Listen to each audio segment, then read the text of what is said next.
Well, good afternoon and welcome everybody. Glad to see you here, Leslie Ann, Doriana, and there's Stanley. So let's get started. Today we're talking about Passkeys on GoFor Lunch for October the 10th, 2023, brought to you by GoFor Technology. I am your host, Roger Harmon, and we are here as always to make your technology work for you. So this is National Ada Lovelace Day. And in case you didn't know, Ada is considered by many to be the world's first computer programmer. Back in 1843, she wrote the first computer program for something called the analytical machine. So that was an early computer. So this is a day to encourage women of all ages to get involved in STEM, which is science, technology, engineering, and math, and follow in Ada's footsteps. October is Cybersecurity Month. So the Cybersecurity and Infrastructure Security Agency of the United States government, that's CISA, is promoting a secure world. So it's appropriate we're talking about passkeys during Cybersecurity Month. So passkeys are a replacement for passwords. So it's a passwordless, if that's a word, I don't know, sign-in experience. So you can use it on websites, you can use it with apps. So it's a standard-based technology across the whole industry of computing and internet. And it's from FIDO, which stands for Fast Identity Online. The FIDO Alliance has some people that you may be familiar with as members. So you can see here we have 1Password, Amazon, American Express, Apple, we have Bank of America, CVS, Google, Intel, Intuit. We have Meta and Microsoft, PayPal, PNC Bank, Samsung, US Bank, Visa, Wells Fargo, and Yubico. So those are the board members of the FIDO Alliance that is behind Passkeys. So they came up with 3 mandates that Passkeys should meet. 1 is ease of use, 2 is standardization, and 3, of course, is privacy and security. So what do you need to use, or I should say, what are the advantages of passkeys? Well, you cannot be phished. So phishing, as you probably know, is when someone is trying to trick you by setting up a fake website that resembles a website that you're going to and tries to collect your information. So using a passkey, you cannot give them your password because you don't have it. So you cannot be phished. Also, your passkey cannot be leaked in a data breach. Unfortunately, data breaches occur all too frequently, but the website doesn't have your secret passkey, and we'll talk about what they do have here in a moment. And it doesn't need to be remembered or written down because your system takes care of all that for you. So how do passkeys work exactly? Well, when you go to a website, you issue that website a public key. So that public key stays on the website, and then your system creates a private key which stays on your device, let's say an iPhone, in its secure enclave. So the private key never leaves your device. So it can't be compromised because it's not going out on the internet.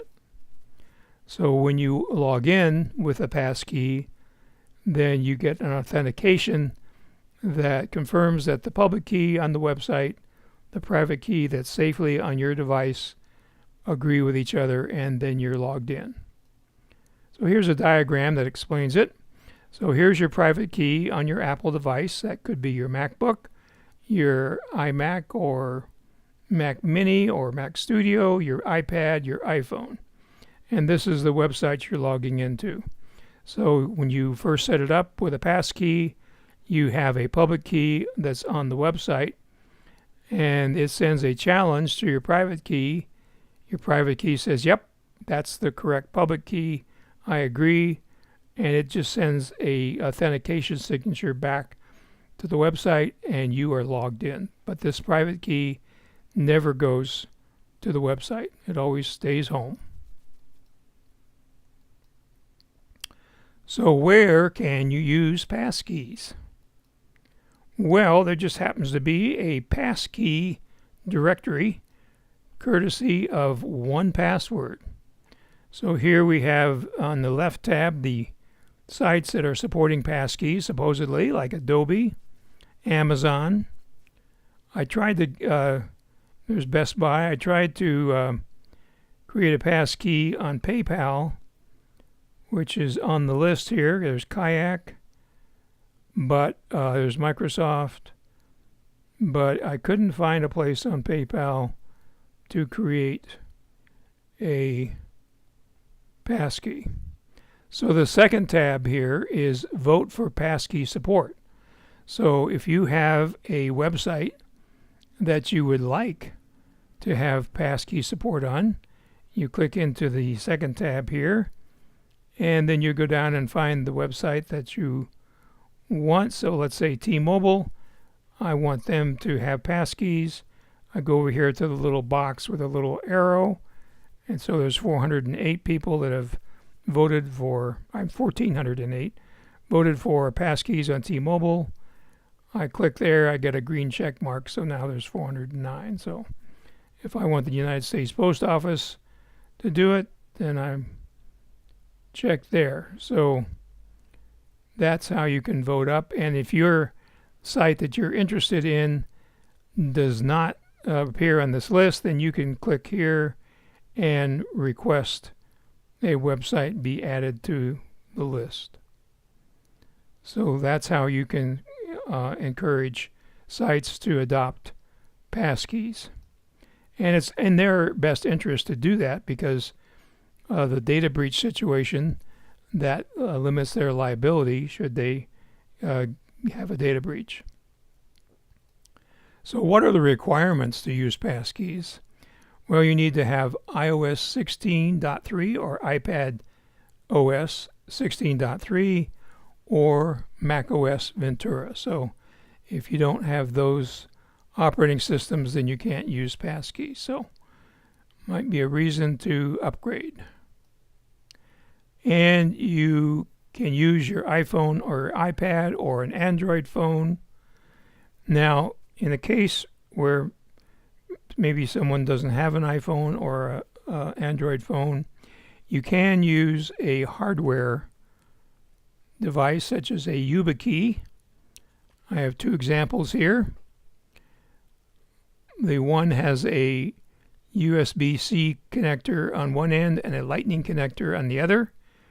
And then the second one has a USB-A, the old style USB connector on it. So that would plug into your device, be it a mobile or a computer, and that would give you the same effect as using your smartphone.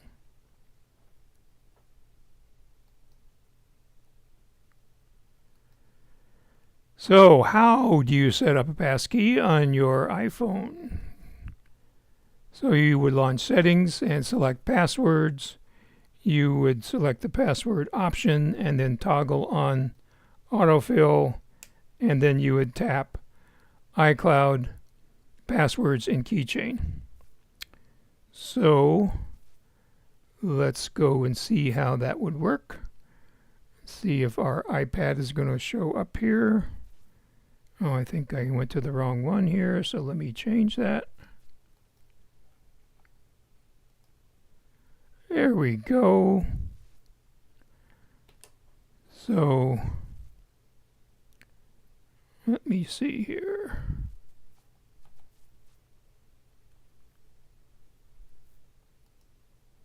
Gonna switch into that again. Make sure our phone is on and unlocked. I have to lean over here so that Face ID can see me. And let's try this again.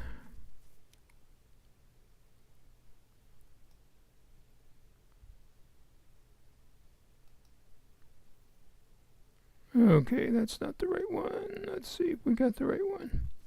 Okay, well, we'll go with that. So here we have our iPhone, and we're going to go to Settings. We're going to go down to Passwords right there. We're going to lean over to get Face ID. We're going to go to Password Options right there. We're going to turn on autofill passwords. You can see here it's already turned on. And we're going to check off iCloud passwords and keychain. If you're using another password manager, then you would also want to have that checked off as well. So once you do that, then you're all set.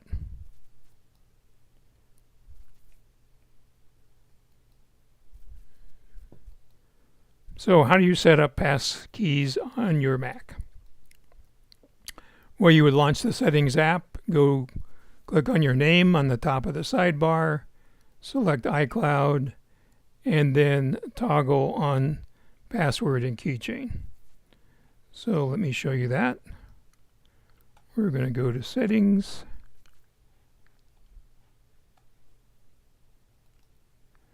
Going to tap on our name here in the sidebar on the top.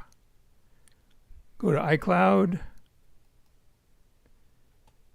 Go to Passwords and Keychain. You can see here that it's on.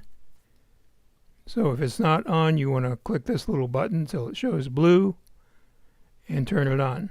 And then you hit Done. But while we're here, let me show you this. You may not realize that you can look at your password that are in your keychain right here by clicking on Details and putting in your computer password. And there's all your passwords. And of course you can do that also on your iPhone. So a little feature there. So let's see how we would set it up using an iPhone going to a website. In this example, we are using Home Depot. So you go to the website, you sign in the first time normally with your username and password, and then a little message pops up here and it says signing in just got easier. Do you want to sign in without a password? So you click on that, and then they send you a verification code, a 6-digit two-factor authentication code. Then you put that in, you click on Verify, and then it says it's complete. You're now signed in. To sign in even faster, use your device PIN, which is your 6-digit code or 4-digit code to unlock your phone, as well as face and fingerprint recognition. So now you set up face or fingerprint ID, clicking here, and it tells you that you can use Face ID to sign in and that a passkey for your username will be saved in the iCloud keychain and available on all your devices. And then you click on Continue, and the next time you go to Home Depot, you won't need a password. So let's see how to do that on a Mac going to a website. Let's use Best Buy as our example. So we're going to go to Best Buy. And as you can see here in just a second, it says, "Hi, Roger. So that means I was already signed in. So I'm going to click on the little arrow next to my name, and I'm going to go to Account. So this is going to be different on different sites, but the general process will be the same. So we click on Account, and then we go over here to the left to Account Settings. And then we go to the center box, and we go to Passkey, Face or Fingerprint Sign In. Then it gives us an opportunity to create a passkey. So it gives you an explanation of why it's secure, how it works, and how to set it up. So I'm going to create a passkey. And so in this case, 1Password is going to save it for us. Maybe. So we're going to unlock 1Password.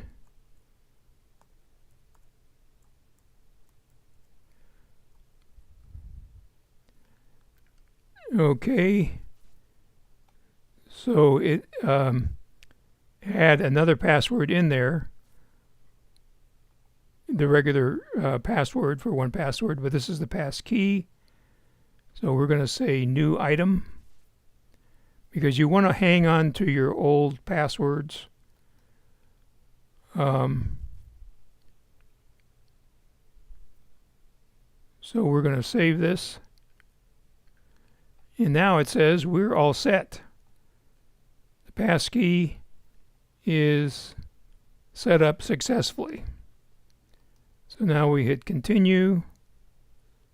Now I have nothing up my sleeves. I'm working without a net here. So we're going to sign out.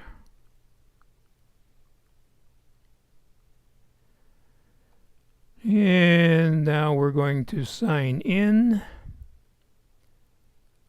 under Account, Sign In,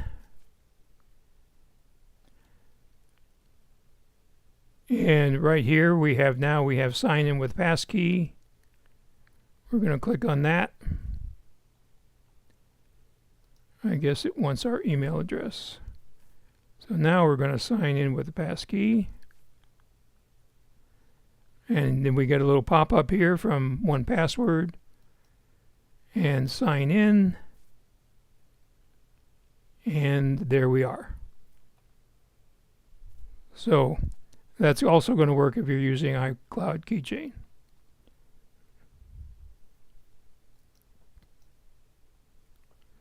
So hopefully that was understandable. Of course, you can always go back and watch this again and go through the steps one by one. So if you haven't already, please type your questions in. And if you would do me a favor and share the GoFor Gazette that comes to you every Monday morning at 7 o'clock with people you know that use Apple devices. That would help them and help us. And as if you didn't already know, Prime Big Deal Days are here today and tomorrow. So that might be a good time to buy something. For example, if you have a time machine drive that's 3 to 5 years old, you might want to replace that. So they're having deals on drives from different manufacturers. Here we have from Western Digital, and then we have some more here from Seagate and Crucial. This is a pretty good deal, a 2 terabyte SSD drive for $80. And they have bigger drives. Also, if you need micro SD cards for your DSLR or flash drives, these are all on sale.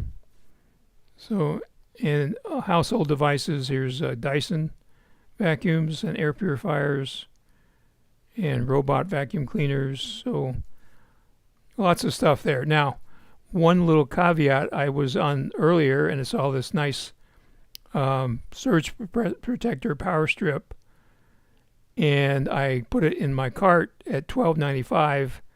Now it's $16.99 because it was a flash deal.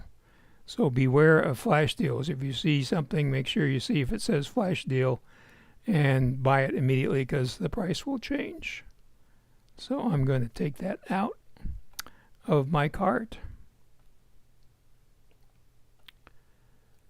Okay, let's see what we have here in the comments. Thank you for the thumbs up, all three of you. And Chris likes our topic.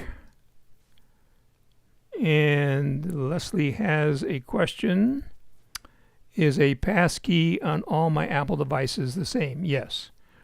So it's the same for each website. So you have a different passkey for each website or app, but it's all the same for that app or website on all your devices. So this is a good question. It's just in case you want to keep your old passwords. Things happen. And so in my research, several people said don't throw away your old password. This is a relatively new technology, and there can be some situations where the passkey might not work and you want to log in with your password. So Susan says, how does 1Password participate in Passkeys? Well, I don't know if you put this question before you saw me use 1Password, but 1Password back in June, I think, set it up so you could store passkeys in 1Password. And as you saw, they're very active by providing that directory to let you know what sites are using them and let you vote on sites to use them.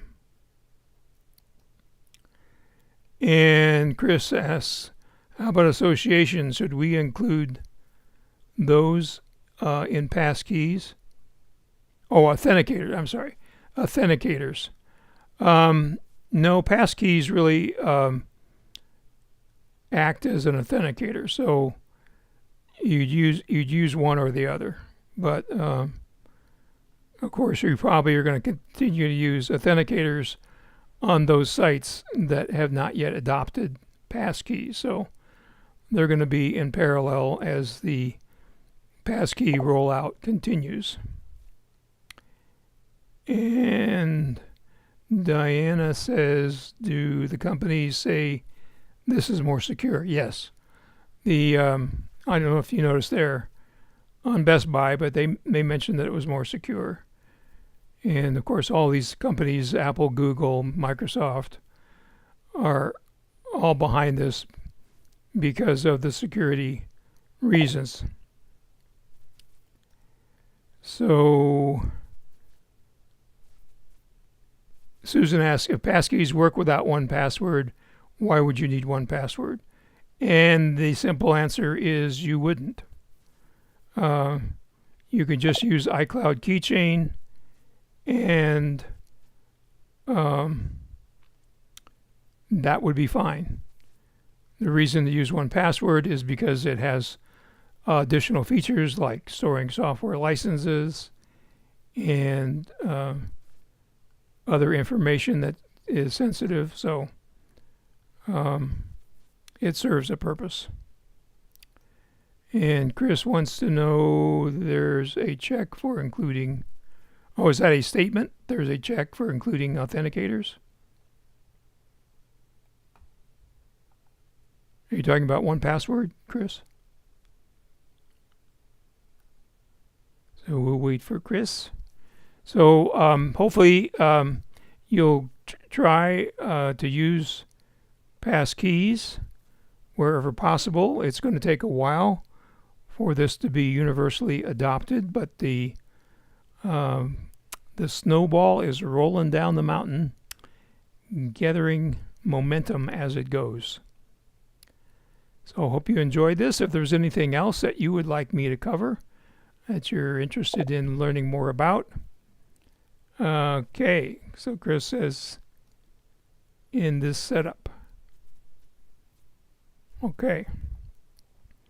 So if you have any topics you'd like me to cover, you can call me or email me, and I'd be glad to dive into them and feature them on an upcoming episode every Tuesday at high noon on Go for Lunch. We'll see you next week. Have a great rest of your week.